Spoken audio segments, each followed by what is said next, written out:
Surat railway station ખાતે બાળકો મારફતે સોનાના દાગીનાની ચોરી કરતી આંતરરાજ્ય પારકી ગેંગને લોકલ ક્રાઇમ બ્રાન્ચે પશ્ચિમ રેલવે સુરતે પ્રથમવાર ઇન્સ્ટાગ્રામ આઈડીના આધારે ઝડપી લીધા છે. પોલીસે 15.30 લાખની ચોરીનો ગુનો ડિટેક્ટ કરી મુદ્દામાલ રિકવર કર્યો છે. ડીજીપી સીઆઈડી ક્રાઇમ અને રેલવેના માર્ગદર્શન હેઠળ મુસાફરોની સલામતી અને ચોરીના ગુનાઓ અટકાવવા સતત કાર્યવાહી ચાલી રહી હતી.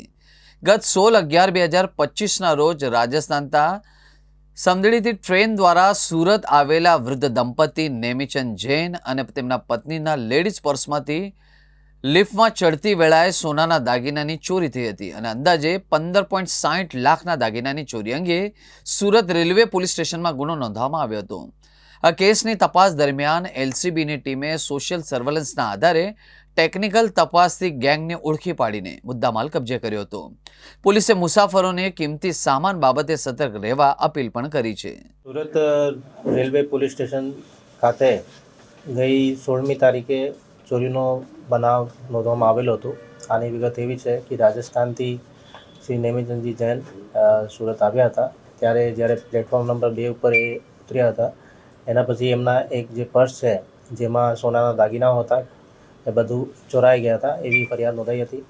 આ ફરિયાદના લીધે અમે લોકોએ જુદા જુદા ટીમ બનાવી, રેલવે પોલીસ સ્ટેશનની ટીમ બનાવી, એલસીબીની ટીમ બનાવી અને અમે લોકોએ સીસીટીવી ફૂટેજ ચકાસવી ચાલુ કરી. જ્યારે અમે લોકો સીસીટીવી ચેક કર્યા તો અમે પાંડેસરા બાજુ જે કૈલાસનગરના ઝૂંપડાઓ છે ત્યાંના લોકેશન મળ્યા કે ત્યાંથી કોઈ રેલવે સ્ટેશનથી ત્યાં જાય છે.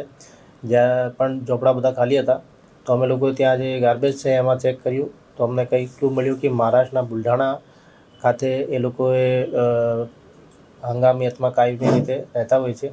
તો અમે લોકોએ ફરીથી ટીમ બનાવીને મહારાષ્ટ્રના બુલઢાણા ખાતે મોકલી. ત્યાં અમે લોકોએ 8 થી 10 જેટલા પોલીસ સ્ટેશનોમાં એમના ફોટા બતાવ્યા અને ચેકિંગ કરાવી. પછી અમે લોકોએ જે એલસીબી ઓફિસ છે ત્યાં એમના ફોટા આપ્યા. તો 2-4 દિવસમાં અમને એક ક્લુ મળ્યું કે આ જે માણસ છે આ મહારાષ્ટ્રના બુલઢાણા ખાતે કોઈ ગામડામાં રહે છે અને અત્યારે હાલ ત્યાં અમરાવતી એમની લોકેશન મળે છે. પછી અમે લોકોએ અમારી રીતે એમના ફોટોઝને ચેક કરી એમને ઇન્ટરનેટ ઉપરથી એમના ફોટો દ્વારા ઇન્સ્ટાગ્રામ આઈડી અમે લોકોએ મેળવી લીધી.